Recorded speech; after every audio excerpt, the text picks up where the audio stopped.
Yo, yo, yo, yo, yo, yo, yo, yo, yo. What's good? What's good, everybody? It's your boy, Kung Fu Cape of the Dynastyers podcast. You know your boy. You've been seeing me going crazy on YouTube. I am here with essentially the NFL finale episode. Yes, this Sunday is the Super Bowl, but this episode is going to encapsulate a lot because it is a lot to talk about in the world of sports, in the world of sports entertainment, in the world of entertainment. But first and foremost, of course, welcome to the Dynastyers podcast. I hope you all have had a great few weeks since the last time I've came to you, since the last time we came to you to talk and discuss what's going on in the world. You know, first and foremost, I got to come and say, welcome back. Shout out to our people. Shout out to our partners at the Capers Cares Foundation. They are still doing it big. Give them a follow on Instagram at the Capers Cares Foundation. Check out my brother. That is what he is putting boots to the ground, grinding for at Long Live My Reign. You can find out all the information that they have going on those two places. Also, like I said, you've seen me going crazy on the YouTube. Give us a follow on Instagram at the Dynastyers Podcast. Give us a sub on the YouTube channel at the Dynastyers Podcast. But, bro, it is time to get into it, bro. It is just time to get into it. I just got to get into it, bro. I had to come and record today. I was going to wait till tomorrow to record. But after witnessing what I just witnessed, the WWE put on a master class of just having fans be on the edge of their seats wondering what's going to happen next. That is why this episode is titled WWE is Cooking Right Now. That is why I have that down below. WWE is cooking right now. I'm about to share with y'all the WWE WrestleMania XL kickoff. I pray I don't get copyrighted for this. I don't think I will. I hope I don't. This is on their YouTube channel. This is all owned by them. So I'm going to show it because this was amazing cinema, bro. I'm going to share my screen and we're going to have to go through this together, guys, because, bro, like, I'm going to go ahead because when I tell y'all, we got to look at this. Let's just peep it.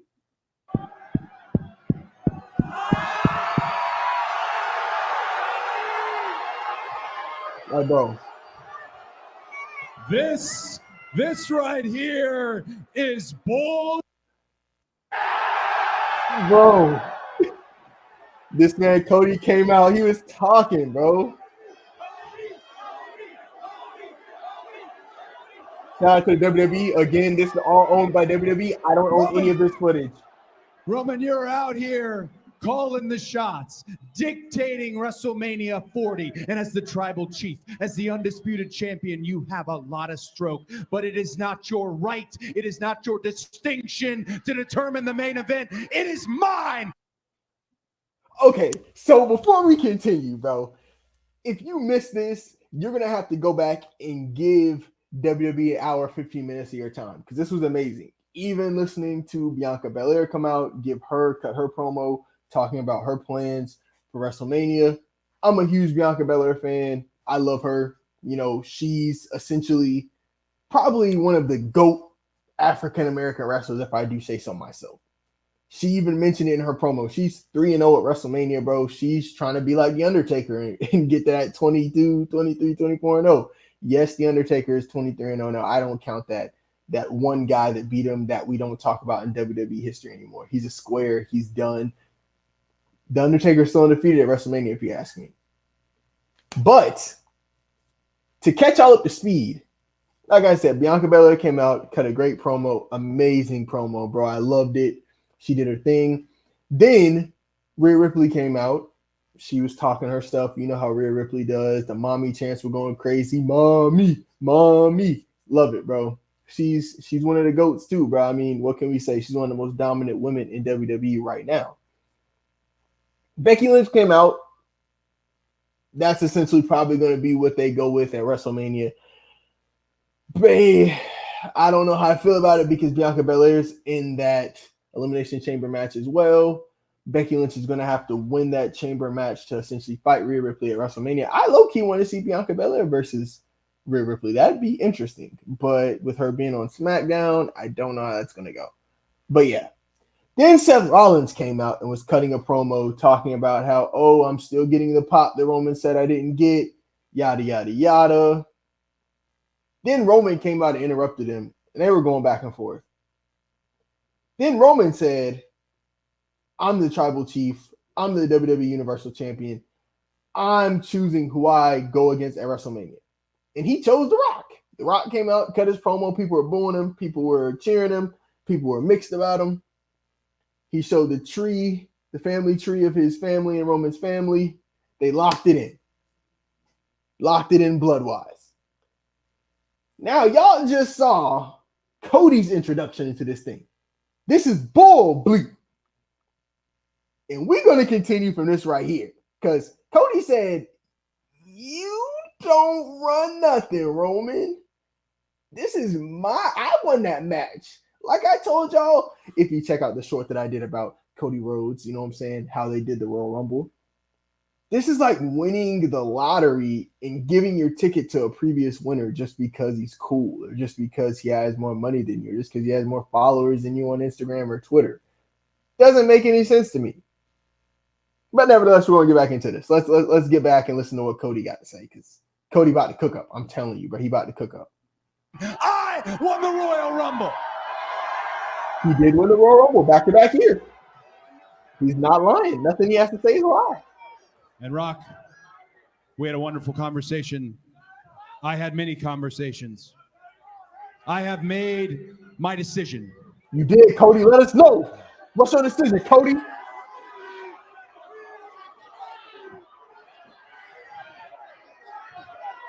At WrestleMania 40, in the main event, I choose you, Roman Reigns. You, Roman. I choose you.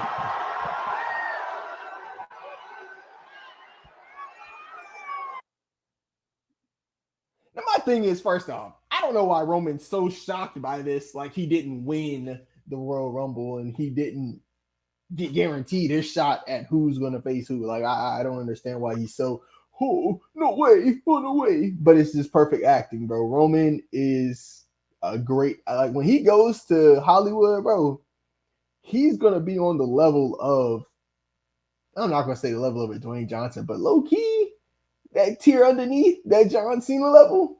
Roman's a great face actor, bro. I ain't gonna lie. His facial expressions, the emotion he puts in the wrestling matches. Bro, I recall when he fought Jey Uso.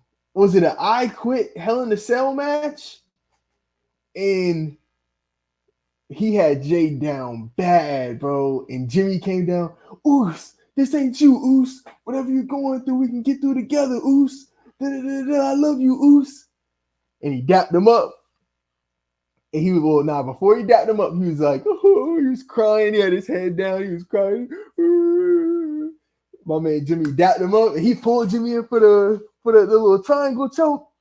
He choking Jimmy's tail out, bro. I'm talking about emotions were like, he flipped from sad to evil so fast, bro. Sad to evil so fast. I've never seen anything like it in my life. That was amazing. But we're about to get back into this. Like I said, Roman, once he goes to Hollywood, bro, it ain't no looking back from Reigns.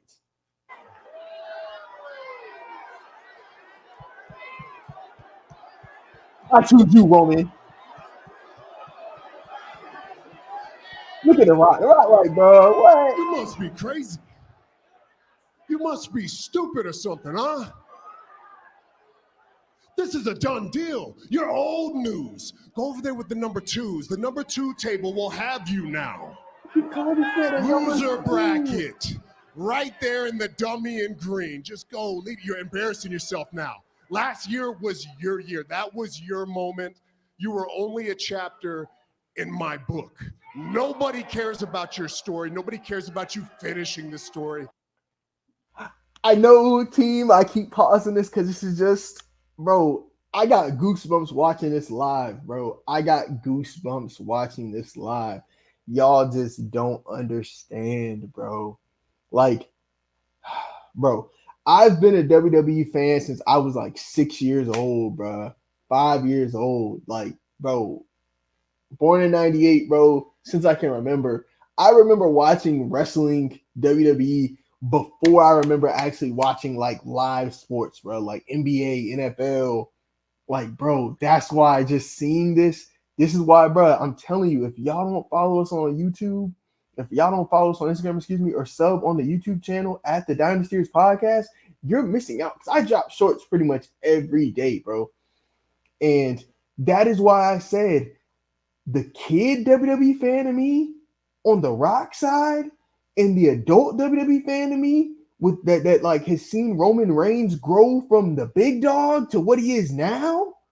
Like, I want to see them fight at WrestleMania, bro. Like, I want to see this match.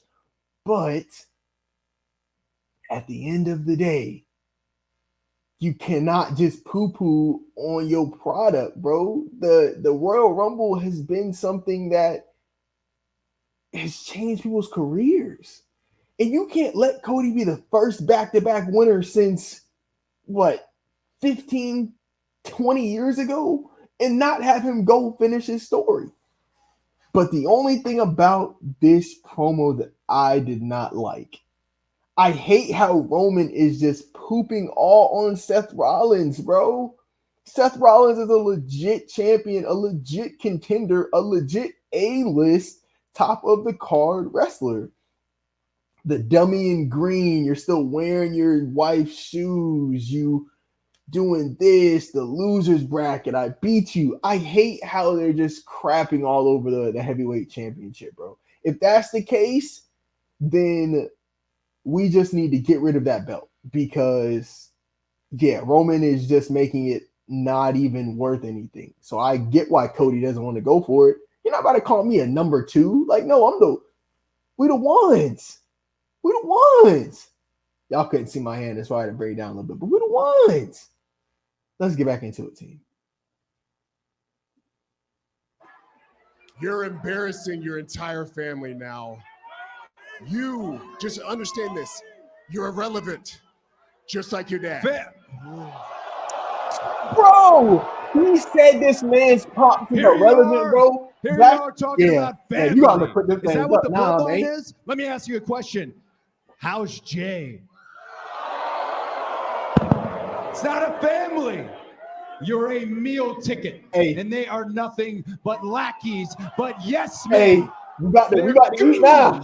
We about to eat now. And what is this match all about right here? Who sits at the head of the table? What does it matter when neither of you have been doing any of the cooking for 2 years?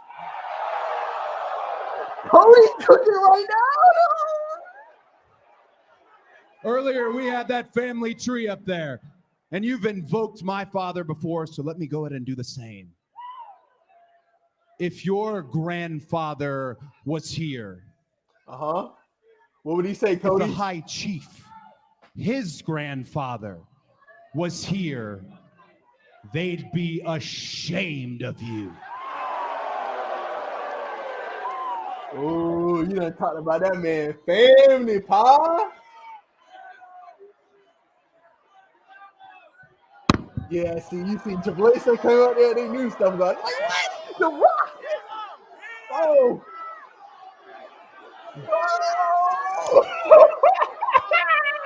We're supposed to hate The Rock. That is the point of all of this. We're supposed to hate him. It makes sense. Crowd noise. Let me make something perfectly clear to you.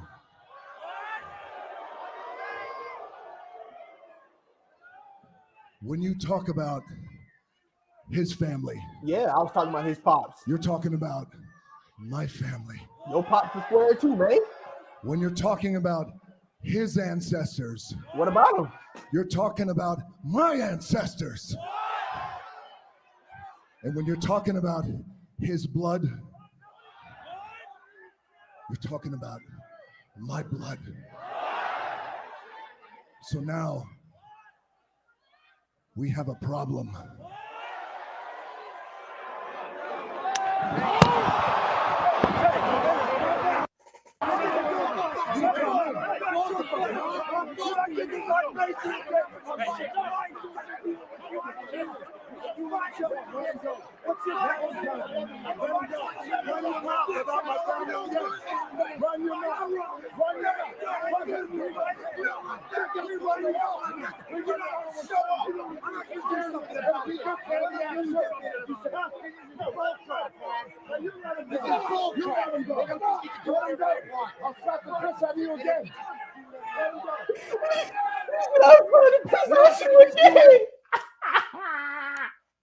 No, you don't. Yes, we do. I don't give a shit if you're on the board. You don't get to do whatever you want. Whatever. Open your mouth about our family again. I've done it every single time.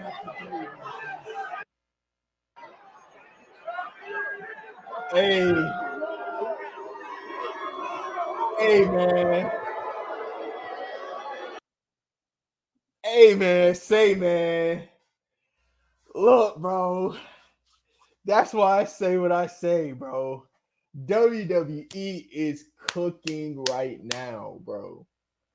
This whole time we really thought, like, bro, I'm not going to be one of those people that, oh, I knew this what they were doing. I didn't know, bro. I was one of the 230,000 plus millions of people in the world that was like, why are they bringing The Rock back to fight Roman right now? This don't make no sense. Why are they doing this? Because we didn't need this match. We don't want this match. We are good with Cody versus Roman. We want him to finish his story. He earned it the last 2 years, essentially taking the mantle from John Cena as the baby face of the company. That is what Cody Rhodes has done. And bringing The Rock into this just adds another layer, bro. Oh, bringing The Rock into this just adds another layer. It's looking like he's going to side himself with the bloodline.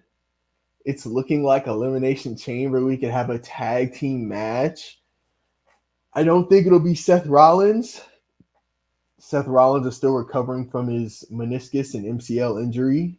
I don't know what they're going to do in terms of that, but bro, I am looking forward to SmackDown tomorrow night. I cannot say that I've said that in a while. I am looking forward to SmackDown. WWE is cooking right now. I am hyped. This is the hypest I've been to be a WWE fan in years, bro. They can't miss. They cannot miss. Ah, my goodness, bro. That got me hyped, bro. Like I'm telling you, bro. I got chills now, bro. Like I'm trying to tell you. Whew. Look, I was trying to waste a little time so we can maybe be recording when the WWE award. WWE is so on my mind right now, guys. I apologize. I'm trying to segue into the next topic, but that was greatness, bro. I'm telling you, bro. If you have an hour and 15 minutes of your day to spend watching great cinema, please watch that entire kickoff show. Please watch that entire little thing that they did in Vegas because I'm telling you, bro, I'm more hype about that than I am about the NFL Super Bowl coverage because all they're talking about is Taylor Swift and this and that. Love Taylor Swift. Shout out to the Swifties. I'm glad she won another Grammy. Shout out to Taylor Swift. But in terms of intrigue, in terms of what is going to happen next, I got to see next week's episode to see. WWE got me hook, line, and sinker right now, bro. But I'm going to leave that alone. I'm going to leave that alone. We're going to go in and go to the NFL news segment of the episode. Again, this evening at 9 o'clock will be the NFL Awards show. The NFL Awards will be happening tonight, and I want to give my predictions on episode. I have actually already done a short detailing who I believe will win each award. And I'm actually trying to get that pulled up on my other screen now because I truly think my predictions have a good chance of coming to fruition. Shout out to me on shout out to us on TikTok too, man. That video has about a 1,300 views on TikTok, bro. I'm gonna have to add the TikTok to this little thing down below so y'all can follow us on TikTok too because we're trying to blow up. So yeah, I got it right here. I'm actually going to play it out loud, and I'm gonna let y'all know who I believe is gonna win what and why right here, right now. So let's get it. Two shorts today, Dynasty's family. Two shorts. Finals have been released. I gotta get my predictions. Gotta get my predictions. And I don't know if y'all can hear the audio clearly, but I'm pretty much going to just, like I said, fill in everything as we go. Keep in mind, I did this prediction when I had a little bug. I'm way better now. But I was cooking, bro. I was cooking. You almost couldn't even tell I was sick. Gonna go and tackle these easy ones. MVP. All right, so let's start with the most prestigious award, the award that everybody really cares the most about, the Most Valuable Player Award. The finalists are Josh Allen, Lamar Jackson, Christian McCaffrey, Dak Prescott, Brock Purdy. I'm going to honestly predict the rankings and how the voters are probably thinking because although I'm not a voter, although I wish that'd be an amazing feat for someone never played football but pays attention to the game, loves the game, to get on a panel to vote. That'd be amazing. But, that's a pipe dream. But I want to just kind of tell you guys my thought process behind why I went with who I went with. So, of course, at the bottom of the list, I'm going to go Brock Purdy. Brock Purdy's had a tremendous season. Like I told you guys, again, on another short, you guys got to sub on a YouTube channel and follow us on TikTok so you can keep up to date with everything that I post. When I tell you, I post a lot of stuff, bro. I post a lot of shorts. Some shorts I don't even remember I posted. I post a lot of them. Brock Purdy's made me a believer, bro. I wanted to see Brock Purdy losing. I wanted to see Brock Purdy in situations where he didn't have all of his weapons, where situations weren't ideal. I made fun about when he couldn't throw in the rain. He had gloves on, had to take the gloves off, baby hands. They make so much fun on Kenny Pickett about him having small hands, having to throw with gloves on. He really struggles. So is Brock Purdy when the cases when stuff hasn't been ideal. So I thought that was funny, but like I said, Brock Purdy's made me a believer this year. He's shown that in the playoffs, especially when it matters the most, he can win when he doesn't have Debo. He showed that when Debo went out with that shoulder injury, Brock Purdy was making plays. Against the Lions, they were getting smoked by 3 scores. He brought them back. He was a catalyst to bring them back. That was amazing. That was amazing. Brock Purdy's made me a believer, but he's just not going to win the MVP. He's just not going to win the MVP. I'm sorry. But he definitely deserves all the praise, all the admiration that he's receiving now, and all the praise, all the admiration that he was receiving. He's in a perfect situation for him and his talents. A lot of great weapons. One of his great weapons is actually on this list. Christian McCaffrey. He's going to be 4th on my list. Great running back. I'm going to put him 4th for a reason because you'll see later on he'll get his just due, but I got to put him 4th just for the simple fact of Lamar Jackson, Josh Allen, and dare I say Dak Prescott's tremendous seasons. Number 3, I put Josh Allen. I put Josh Allen at number 3 for the simple fact that when I look at the MVP, it doesn't just matter stats. It matters everything, And although Josh Allen had a great season, I don't want to take anything from the season he had. He led the NFL in total touchdowns. 29 passing, and I think he might have had another 11 on the ground. Josh Allen had 15 rushing touchdowns on the ground. So 29 through the air, 15 on the ground. That's a total of 44 touchdowns, bro. He had an amazing season. Like, don't get me wrong. By any stretch of the imagination, Josh Allen had an amazing year. But those 18 interceptions are what hold me back from giving him the mantle of MVP or even finishing second on the list. And I know you guys are like, there's no way his final two guys are Dak Prescott, who lost in a wild card, and Lamar Jackson, who looked bad against the Chiefs at home. But yes, those are my final two guys because if we're looking at stats, if we're looking at record, if we're looking at regular season play, Dakota Prescott had a better season than Josh Allen. And I guess you guys are kind of picking up what I'm putting down. But number two for me is going to be Dak Prescott. Dak Prescott led the league in completions, led the league in passing touchdowns, was one of the highest guys in the league in terms of passing yards. 36 touchdowns to 9 interceptions, bro. That's a 4-to-1 touchdown interception ratio after he just led the league in picks last season. The main thing we were saying about Dak Prescott was that he turned the ball over entirely too much, and he did not do that this season for the regular season. This is a regular season award. We have to look at his regular season stats. On the surface, Dak Prescott had a better regular season than Josh Allen. He did, as a quarterback. The 15 rushing touchdowns are amazing. Don't get me wrong. Josh Allen was their goal line presence for that Buffalo Bills team. But 11-6, those 18 interceptions, I just can't overlook that when Dak had half of those interceptions and they were a better record of it. They had a better record as a team.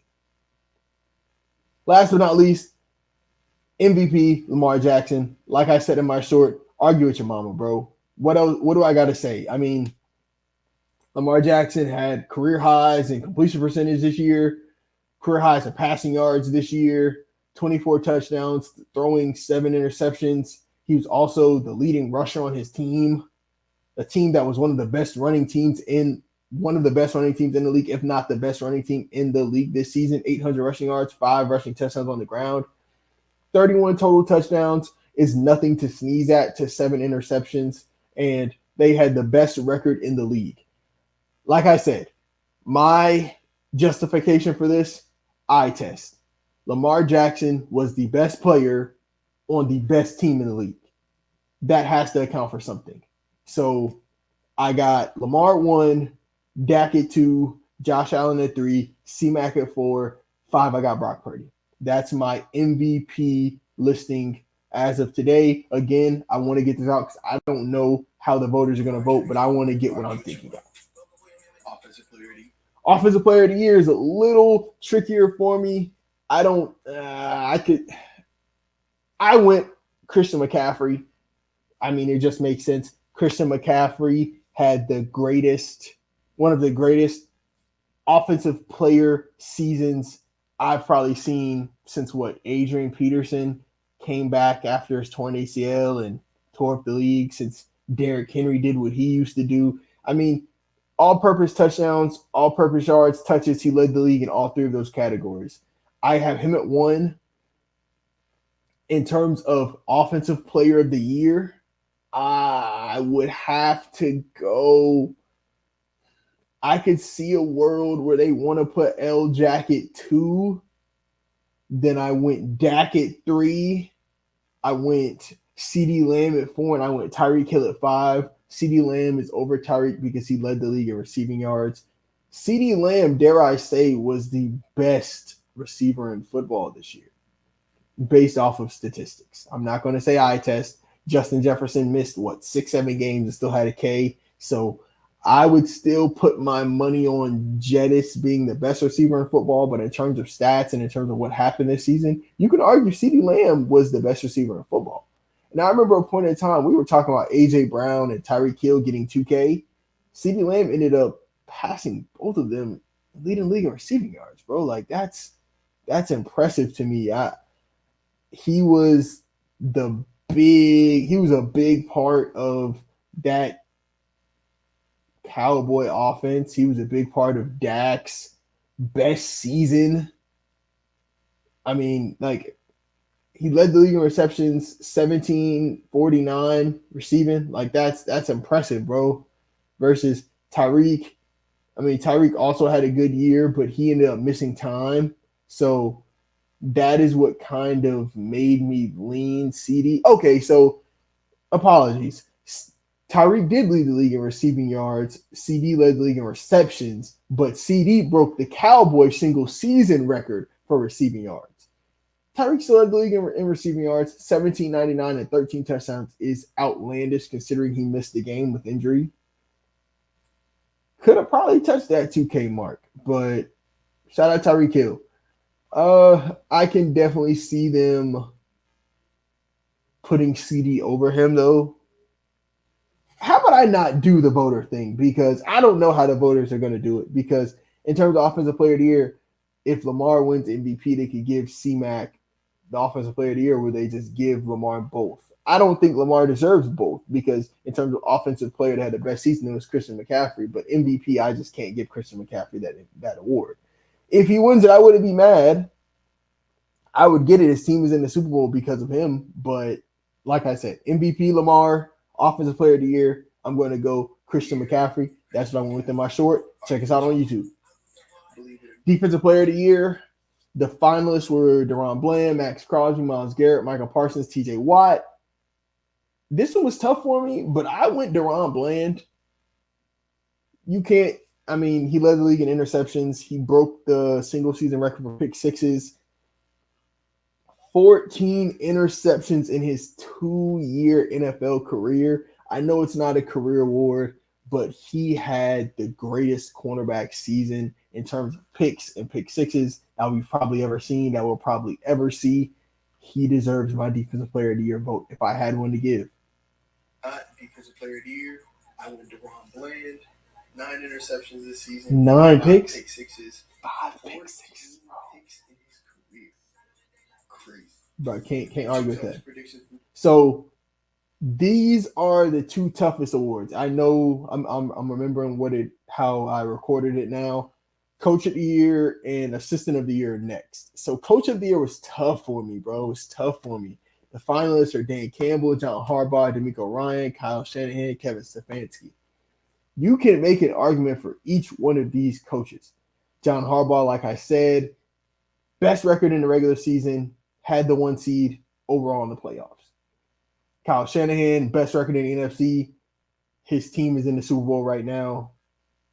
He's one of the best offensive minds in football. Kevin Stefanski, he had 3-4 different starting quarterbacks this season, and they still made it to the playoffs because of him, because of his coaching acumen.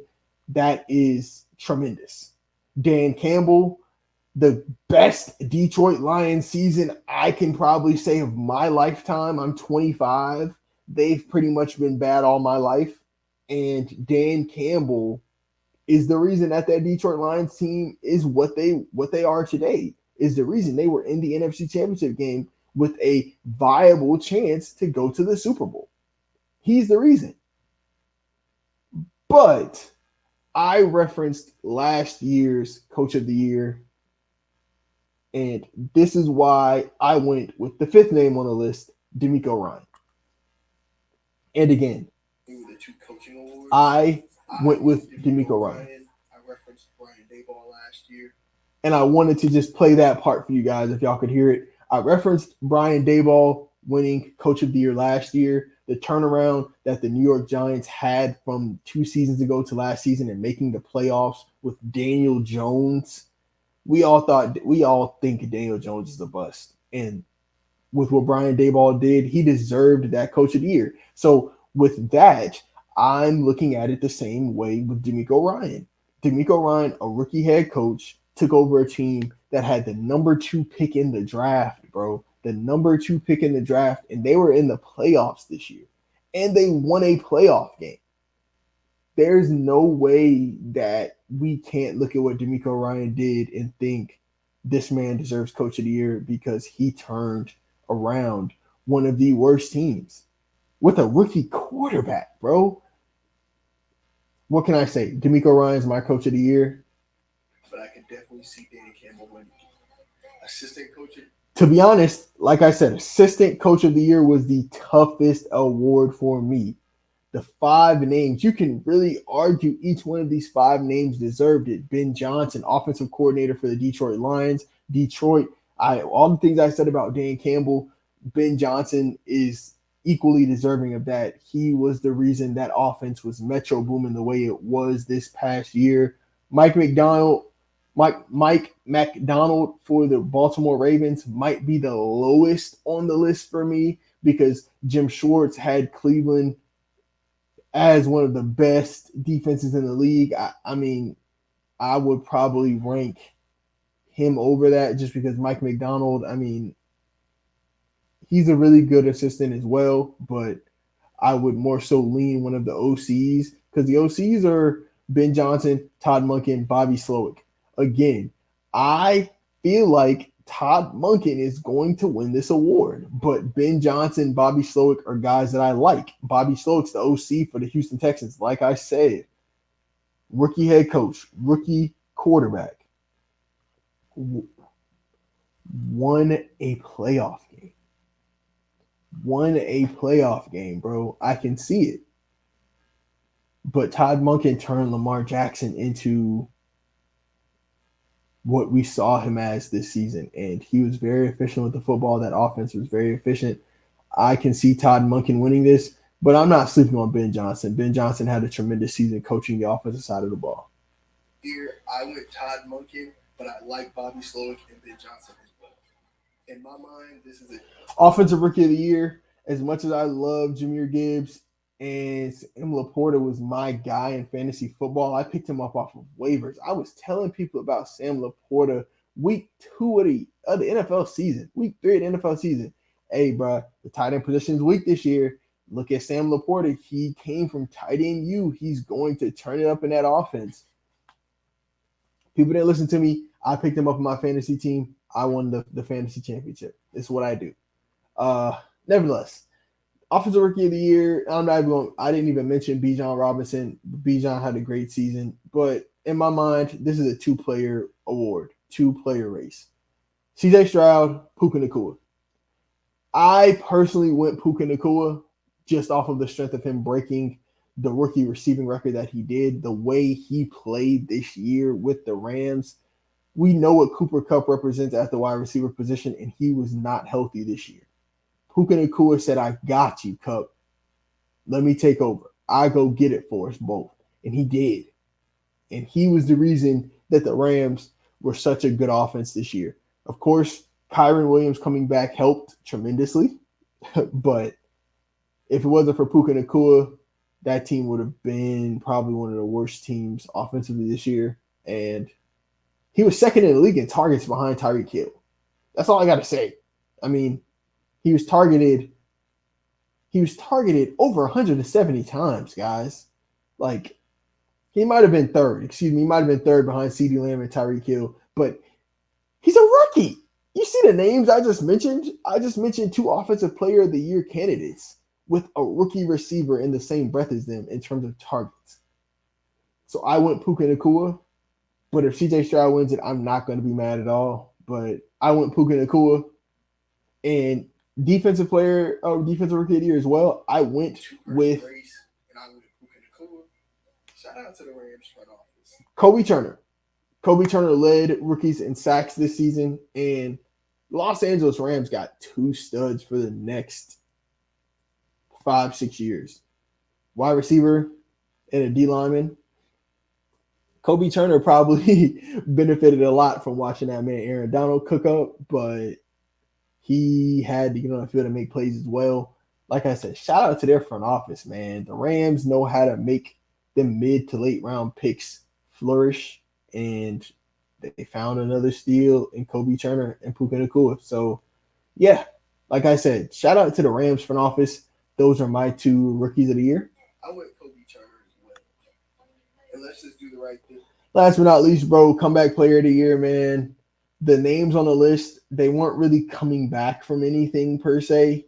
Matthew Stafford, I guess you can say he was hurt last season. He was just really bad, though. I don't really know. I mean, he was kind of banged up. Joe Flacco came back from being on his couch. Baker Mayfield came back from being bad. And Tua, I guess, came back from being hurt. Bro, like I said on my short, let's do the right thing. Damar Hamlin had a near life, life altering situation happen to him.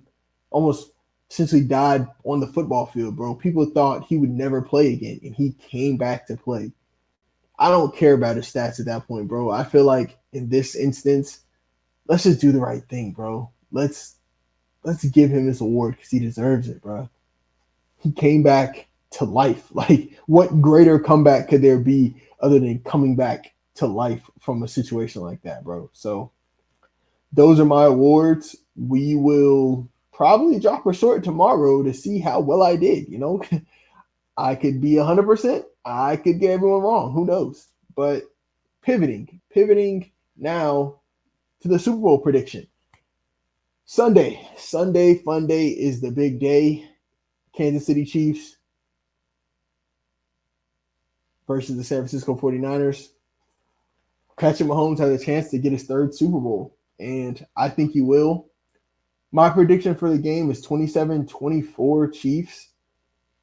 I feel like it'll be a situation where the Chiefs will be up and Brock Purdy will be trying to drive to tie the game or take the lead, and he'll throw an interception or something of that nature to be some type of turnover, because big players make big plays in big moments. And although he's made a lot of big plays this season, I just feel like the Super Bowl is a different beast, bro. And will he be ready for it? We'll wait. We got to wait and see. But me personally, I think Mahomes gets it done, bro. I think Mahomes gets his third Super Bowl. 27-24. Let's see if I get that score correct.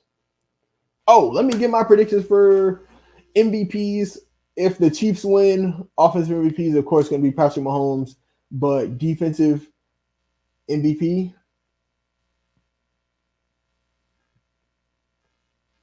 let's go.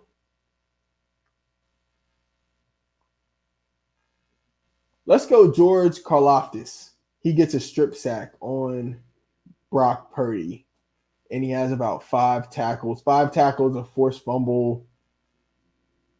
Yeah, let's go out. Let's go outside the box. Let's go George Karlaftis, bro. I was thinking Trent McDuffie or L'Jarius Sneed, but I'm gonna go George Karlaftis, bro. I like him a lot. Let's go him to win defensive MVP. Last topic of the day, man. You know we got to get our NBA talk in, man. Trade deadline edition today at 3 p.m. was the NBA trade deadline, and it was frantic. It was a lot of moving parts, and we're going to go through all the trades that happened. Starting us off right, the Milwaukee Bucks traded for Pat Beverly. Pat Beverly went to Milwaukee from Philly. Philly gets back Cameron Payne and a second-round pick in 2027. Royce O'Neal is traded from the Brooklyn Nets to the Phoenix Suns. It's actually a 3-team deal. The Brooklyn Nets, the Memphis Grizzlies, and the Phoenix Suns are all a part of it. Phoenix gets Royce O'Neal, David Roddy. The Grizzlies get Chimezie Metu, Yuta Watanabe, and a pick swap. And the Brooklyn Nets get Keita Bates-Diop, Jordan Goodwin, and 3 second-round picks. Royce O'Neal is a big pickup for the Suns. I'm not going to spend too much time on the trades, especially these ones that are a little smaller in scale. Royce O'Neal is a good wing for them, though. They needed that. Going back to that Pat Bev trade, I guess Pat Bev works. I guess he can play with Dame. He can play off the bench when Dame needs a breather. He's going to help them, I guess, defensively a little bit. Hopefully, if he's hitting his threes, then he could be a pretty good pickup. But he hasn't been hitting them as often as he used to. But maybe he can get back right, hopefully, with the change of scenery, playing for something meaningful, because with Embiid being out with Philly, I don't really know what they're going to do. They could very well fall down the standings. They could very well keep their footing. But with Giannis, with Dame, with Chris Mid, that team is championship or bust, and I think Pat Bev fits into that team well. PJ Washington was traded to Dallas from Charlotte. PJ and 2 second-round picks went to Dallas. Seth Curry, Grant Williams, and a top 2 protected first went back to Charlotte. Low-key, Charlotte fleeced them. I'm going to be honest with you. I don't really think PJ Washington's that great of a player. But I guess Grant Williams wasn't working out amazingly. Hopefully PJ Washington does a little better. Spencer Dinwiddie was traded to Toronto. Spencer Dinwiddie was traded to the Raptors for Dennis Schroeder and Thad Young. I don't really have many thoughts on this trade as well. Guess it was okay for both sides. Toronto kind of confused me because it seems like 1 minute they're trying to rebuild, then the next minute they're actually trying to go for it. Like, I guess Spencer Dinwiddie's young enough to be a part of their rebuild. I guess. Like I said, not many thoughts on some of these mid trades. It was a lot of mid trades. Daniel Gafford went to Dallas as well. He was actually in a pretty blockbuster trade. So Dallas traded a 2028 pick swap for a 2024 first round pick that ended up being rerouted to the Wizards for Daniel Gafford, and they flipped him for Rashawn Holmes. And Daniel Gafford is a better player than Rashawn Holmes, I'd say, at this juncture. I mean, the Thunder, they were able to pick up a 2028 first. That pick is going to be after Luka and Kyrie's contracts up, so we never know. Luka could be out of there. Kyrie most likely will be out of there. So that could be a valuable pick that they can use to maybe get a star player. But in terms of the Gafford and Rashawn Holmes trade, I'm glad Gafford's going to get a chance to play meaningful basketball instead of staying in Washington. Hopefully Rashawn Holmes can do something in Washington, though. Bojan Bogdanovic and Alec Burke to the New York Knicks. Now, I want to highlight this one because my pops is a Knicks fan, man. He's been a Knicks fan for the longest. And this is their greatest chance to do something this year. And I'm so happy about it. They traded Ryan Arcadiacono. I know I'm butchering his name. I know he was good in college. I remember him from college basketball, but Ryan Arcadiacono, I think his name is. Malachi Flynn, Evan Fournier, Quentin Grimes, and a 2028 second and a 2029 second for Alec Burke and Bojan Bogdanovic. Like I said, bro, they needed shooting on the wing bad, bro. I said this in my short. Again, YouTube at the Dynastyers podcast. They needed shooting on the wing bad, and they picked that up in the biggest way. I mean,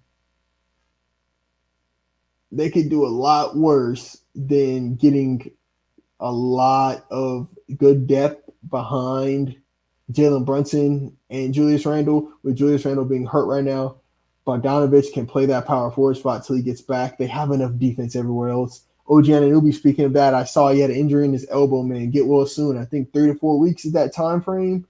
But being able to pick up OG and then also picking up these two without having to trade any draft picks, and then they'll still have cap space going forward, they have a chance to make a big swing this offseason with a team that is already on paper a really good ball club. I'm surprised to be saying this, but the Knicks are actually an interesting team going forward. I can't wait to see what the Knicks do going forward, bro. Salute to them for the move they made. That's a major move.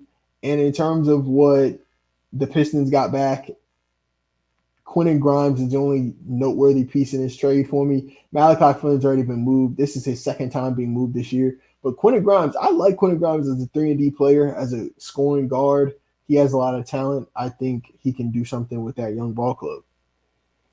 Toronto got Ochai Agbaji and Kelly Olynyk from the Utah Jazz, in basically trading a 2024 first that's least favorable, and just salary filler. Kira Lewis and Otto Porter. Again, Kira Lewis got traded again this offseason. Otto Porter Jr. is an old head that'll, maybe not do much for Utah. Maybe they'll buy him out. He'll go sign with the contender. But I was surprised Kelly Olynyk didn't get dealt to the Warriors. There was speculation that the Warriors were looking to try to go after him, and I guess Toronto hopped on it. This is what I'm saying. I don't know if they're rebuilding or if they're competing, because you get a guy like Ochai Agbaji, that makes me think, okay, you're rebuilding. But Kelly Olynyk's a win now player. So I don't know, but the Raptors, I like them. I like the moves they're making. They have a good front office. I'm going to believe in that front office. One of my favorite trades of the trade deadline, Gordon Hayward to the Oklahoma City Thunder. In They sent back to Charlotte Davis Bertans, Trey Mann, Misic, 30-year-old, second year player in draft compensation.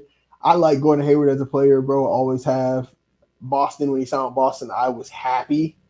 I loved the thought of his fit with Boston, but it just didn't work out. He came to Charlotte, and he was a solid player in Charlotte. I like his fit in Oklahoma City though for the playoffs. That means Lou Dort and that one guy whose name I don't really like to talk about much on this platform can be on the bench. That's Josh Giddey, in case you guys are wondering. He gives him another scorer, bro. He gives him a third, fourth guy, honestly, because with Jay Will, with Chet, and with SGA, they kind of needed a wing to balance them out. I like Jay Will as a wing, but I think he could play the 2 guard spot in the future. Gordon coming in to play the 3. All they need is a good big. If they can get a good big on the buyout market, or if they can maybe get a big this offseason, that starting 5 is complete. And I'm liking their chances, honestly, this year. I think they can sign Gordon Hayward. They said, yeah, he's on that $31.5 million salary. They can probably cut that in half, maybe 15, 14 mil a year. Bring him back. He can be a good vet for them. Buddy Hield got traded to the Philadelphia 76ers for Korkmaz, who was bought out by the Pacers. Marcus Morris, who was bought out by the Pacers. And they got 1, 2, 3 second-round picks for him. For the Sixers, I like this. I mean, they needed three-point shooting. Buddy Hield's 40% from 3 on about 8 attempts a game. And the Sixers are one of the worst three-point shooting teams in the league. So this helps them a lot. This will help them when Embiid comes back. And without Embiid, my only thought about this is how will he play in the backcourt with Maxey? I don't think they traded for him to come off the bench. I feel like he has to start in a backcourt of him and Maxey. It's not that great defensively. That's the only drawback for this for me. But if you got him as a three-point specialist, as a scorer, 14, 15 a game, shooting 40% from 3, you can do a lot worse than a guy like Buddy Hield. Rest of the trades are just kind of mid, but one of the ones I do want to highlight is my Boston Celtics. They made a move, which I thought was a sneaky but a very good move. They traded for Xavier Tillman. All they had to give up was 2 second-round picks and Lamar Stevens. I feel like that was a big pickup for us. I mean, we needed an 8th man in the rotation. And when this trade happened yesterday, I was actually pondering how they would divvy out playing time. And I feel like if they want to start Xavier Tillman at the 4 with Porzingis, with Tatum, with Brown, with Drew Holiday, they can do that. If they want to bring him off the bench with Al Horford and Peyton Pritchard and let Derek White stay in the starting lineup, they can also do that. It just gives us a lot more versatility, and it makes us not have to play Al Horford 25 to 28 to 30 minutes if Porzingis is not healthy, if Porzingis is in foul trouble. And Xavier Tillman's a solid scorer, a solid rebounder, solid defender, solid screen setter. He can shoot the corner 3, has a solid mid-range game. He's just a solid backup big. I really like that move for Boston. That pretty much completes our 8-man rotation for the playoffs. And yeah, bro, Xavier Tillman for 2 seconds and Lamar Stevens, who didn't play. I have no issues with that trade. That was a great pickup by Boston. And yeah, that's the NBA talk section. And last but not least, man, it wouldn't be the Dynastyers if we don't end with words of wisdom, man. And I'm going to just say one thing to you all, something that my mom had been telling me for the last few weeks, something that I'm taking heed to, something that I want you all to take heed to. I want you guys to pray for God's perfect will. We always pray for one thing. We always pray that God works a situation out the way we want it to, but we don't know what his perfect will is for us, man. Just pray for God's perfect will. Let his perfect will be done over your life, man. And yeah, bro, everything's going to work out for you guys, and everything's going to work out for me. I've been praying that for the last 2 weeks, and God is just moving mightily, man. And so I challenge you, man. I challenge you that's listening, you that's out there listening to us. Pray for God's perfect will and let his perfect will be done over your life, and you won't be sorry what he does, man. And just like that, we're at the end of another episode of the Dynastyers podcast, man. This is our Super Bowl / WrestleMania kickoff / NBA trade deadline / NFL awards episode. I know I'm compiling all this stuff into one, but I got to get this stuff in, man, because like I said, it's been such an amazing day of sports entertainment. So much is going on today, so much that I know I'm excited for in the next few days in the sports world, and I know that you guys are too, if you guys are as big as sports fans as me. And yes, man, until next time, it's your boy Kung Fu Cape signing off. Until next time, holla at your boy. Peace. What's good, party people? It's your boy Kung Fu Cape, a quarter of the Dynastyers podcast. If you made it to this part of the video, you're the real MVP. You're the champion. But to make sure you keep repeating as champion, you gotta give us a sub. Give us a sub on the YouTube channel at the Dynastyers Podcast. Give us a follow on Instagram at the Dynastyers Podcast. We post a lot of important information. A lot of key dates are coming up soon. Dates that you don't want to miss. So go ahead and sub and follow so you can stay abreast of what we got going on. You don't want to miss it.